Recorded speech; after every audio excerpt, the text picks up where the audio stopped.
Hey, Devin here. It is April 26th. I've actually just been sitting around thinking about the situation we're in with COVID-19 coronavirus and rents for small business. And I've been pretty vocal about my thoughts on rents for small business and landlords and things like that because it's a tough situation. You have landlords that have bills to pay, understand, because technically they're a small business too, or a big business, but they're a business.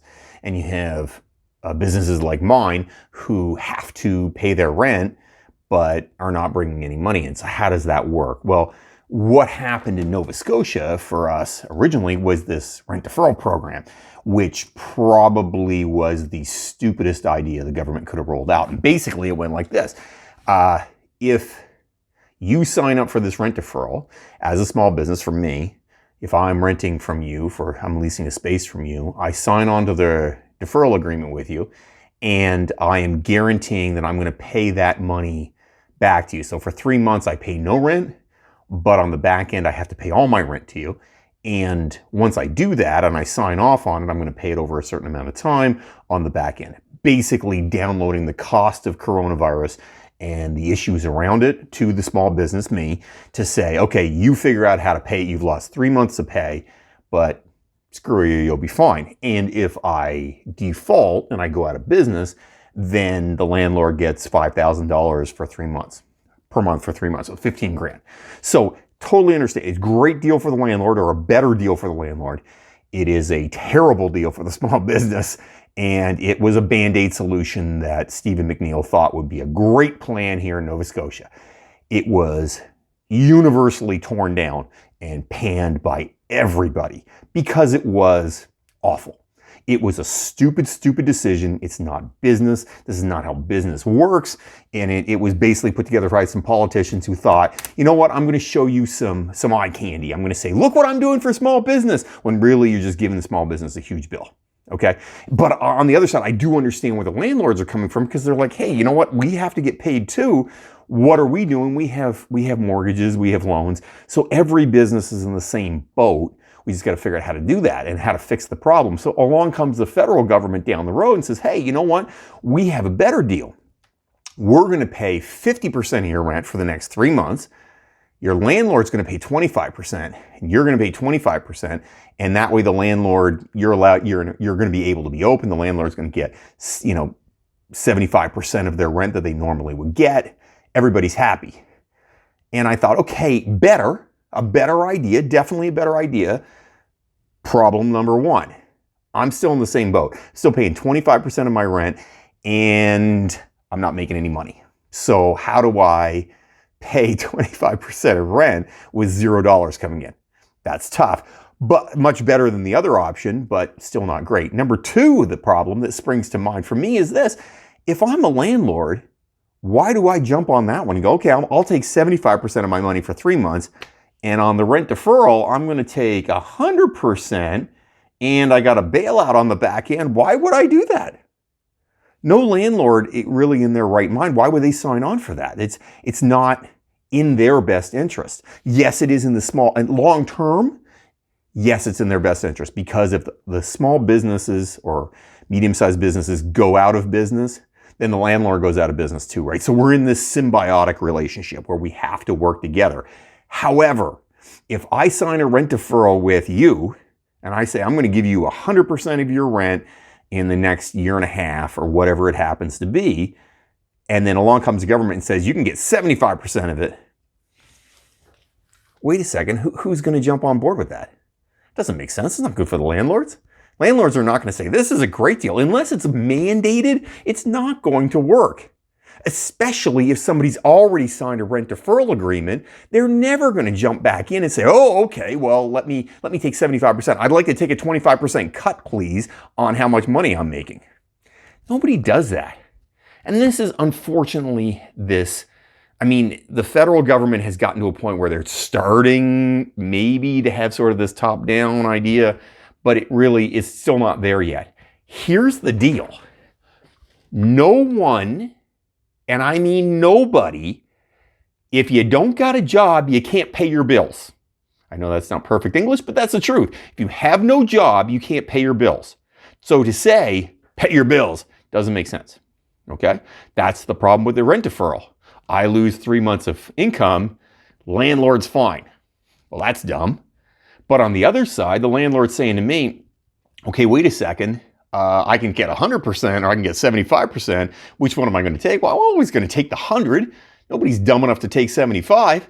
So, doesn't work. Look, the problem with everything that we have here is it has to start at the top. That means banks, mortgage companies, whatever. You gotta stop. Those bills have to stop being paid. People have no money.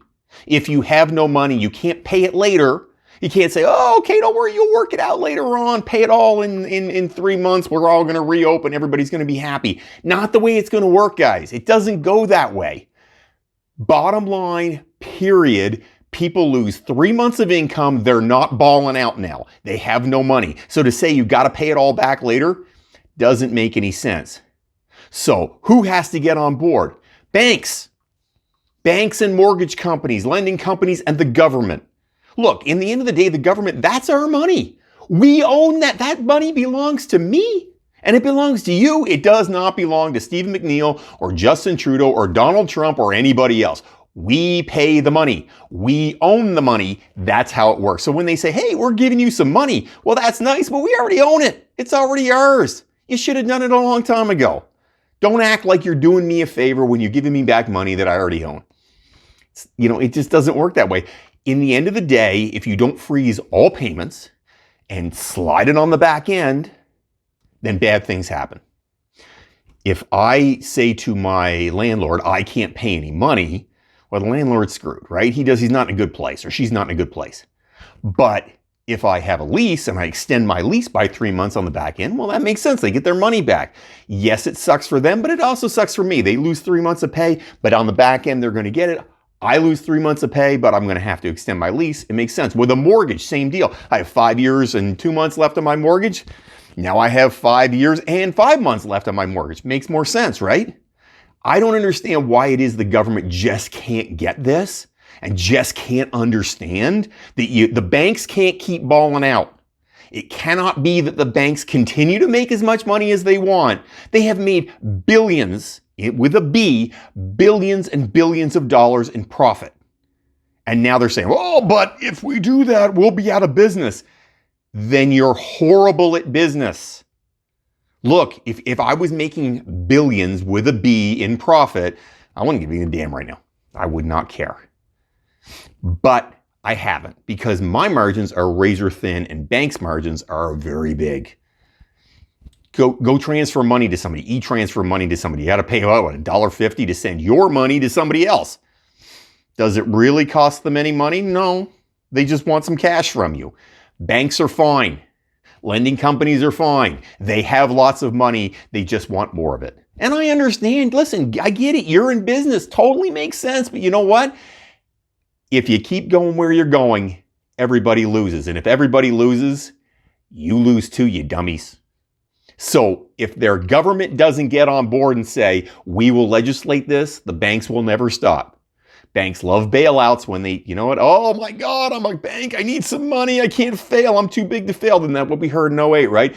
Too big to fail. Everybody's too big to fail. Well, that's nice. But if all the small businesses fail, you're failing too. It's all over. Bottom line here, it has to start at the top. I've been saying this for a long time. It's got to start at the top. All the payments have to freeze. No, you can't make interest and make a little extra money on somebody's mortgage. You can't make anything because nobody's making any money. If I have no income coming in, why do I have to lose so you can continue to make money? I can tell you from my own personal situation, people who've come to me and said, I got to suspend my membership. You know what I do? I suspend the membership because it's the right moral thing to do. Yes, I have a contract. Yes, I can be an ass. But guess what? They're out of a job and they're the same as me. You know what? It's time. It is high time, government. Step up. Do your job. Legislate it. Banks, stop being such cheap mothers. I'm not going to swear. With this, you don't need to be. Step up, do your part, be a good citizen. You're still going to make billions with a B in profit when this is done. You know you are. I know you are. Just stop being ridiculous. Stop being money grubbing. Just take some money, guys. Be reasonable. Understand where we all are. And to the government, hey, it's our money anyway. Spend it better. Stop being jackasses with it. Devin out.